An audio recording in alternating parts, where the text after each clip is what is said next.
Good afternoon friends, myself Jansari Kishore. Today I will teach in standard 9. ये जो 30% course reduce हुआ है तो उसके बारे में मैं एक्सप्लेनेशन दूंगा। तो स्टैंडर्ड 9 का जो इंग्लिश FL है, ओके, तो there are 2 books in standard 9। एक है मोमेंट और दूसरी बी हाइव। जो मेन बुक है बी हाइव, ओके, तो बी हाइव में टोटल 1 to 11 चैप्टर्स है। उसमें जो चैप्टर नंबर 5 और 10 है वो रिड्यूस हो गया। ओके, आई थिंक 5 नंबर तो मैंने एक्सप्लेन कर दिया है। तो 5 और 10 चैप्टर दोनों क्या हो रहे हैं, रिड्यूस हो रहे हैं, यानी आपको 1 to 11 में 2 चैप्टर निकल जाएंगे। ओके, उसके बाद जो पोएम है, पोएम कौन कौन से रिड्यूस हो गई है, तो चैप्टर 4 में जो पोएम है जिसका नाम है द लेक इल्से ऑफ इनिसफ्री। चैप्टर 7 में जो पोएम है the duck and the kangaroo. और चैप्टर नंबर 10 में जो पोएम है a slumber did my spirit sleep.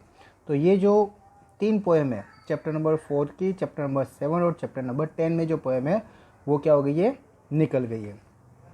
उसके बाद जो SR है उसमें टोटल 10 चैप्टर है। SR यानी सप्लीमेंट्री बुक मोमेंट, उसमें टोटल 1 to 10 चैप्टर है।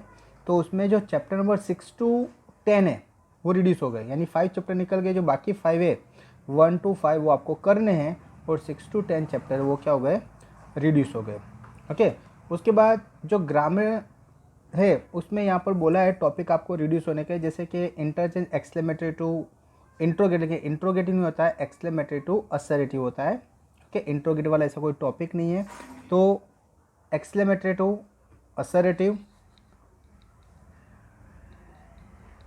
उसके बाद affirmative to negative, as soon as, no sooner, hardly, scarcely, degree of comparison, if unless, simple, compound, complex sentences. तो ये जो सेंटेंस है, ये जो टॉपिक है वो निकल गए। लेकिन ग्रामर में आपको लेटर बनाना है, कॉम्पो लिखना है, डायरी लिखनी है, तो उसमें आपको ग्रामेटिकल जो नॉलेज चाहिए, इसलिए ग्रामेटिकल में आपको मोस्ट ऑफ सब एक्सप्लेन करूँगा।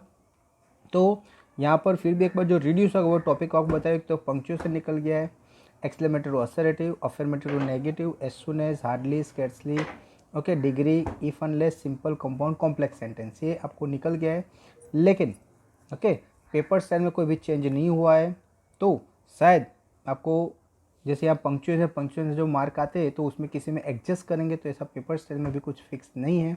तो आपको मैं सब टॉपिक करने हैं, यानी ग्रामेटिकल सब कुछ करना है। लेकिन जो लेसन है आपके, जैसे कि सब SR में 6 to 10 लेसन है वो आप रिड्यूस कर दो, वो नहीं करना है। ओके, मेन बुक है उसमें जो चैप्टर नंबर 5 और 10 है वो भी आप क्या करो, निकाल दो। उसके बाद जो पोएम है उसमें चैप्टर नंबर 4 की पोएम, चैप्टर नंबर 7 की पोएम, चैप्टर नंबर 10 की पोएम वो आप निकाल सकते हो। ओके, उसके बाद जो राइटिंग सेक्शन है उसमें प्रोज कॉम्प्रेंशन, पोएट्री कॉम्प्रेंशन वो शायद नहीं आएगा।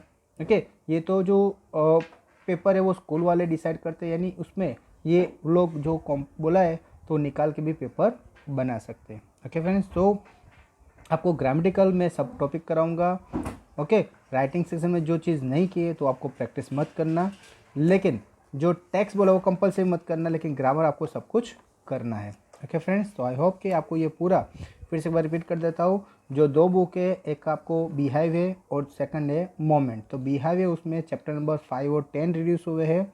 जो उसमें पोएम है चैप्टर नंबर 4 की पोएम, चैप्टर नंबर 7 के बाद जो पोएम है, चैप्टर नंबर 10 के बाद यानी लेसन के बाद जो पोएम दिए उसमें चैप्टर नंबर 7 के बाद दिए द लेक इल्से ऑफ इनिसफ्री, चैप्टर नंबर 7 के बाद the duck and the kangaroo, chapter number 10 के बाद the slumber did my spirit seal. ये तीनों जो पोएम निकल जाएगी। और चैप्टर जो SR है, SR में मोमेंट में चैप्टर नंबर 6 to 10 आपको निकल गए। ग्रामेटिकल सब कुछ करना है, और राइटिंग सेक्शन में प्रोज कॉम्प्रेंशन और पोएट्री कॉम्प्रेंशन निकल जाएंगे। ओके फ्रेंड्स, आई होप कि आपको पता चला होगा। Thank you very much to listen me carefully.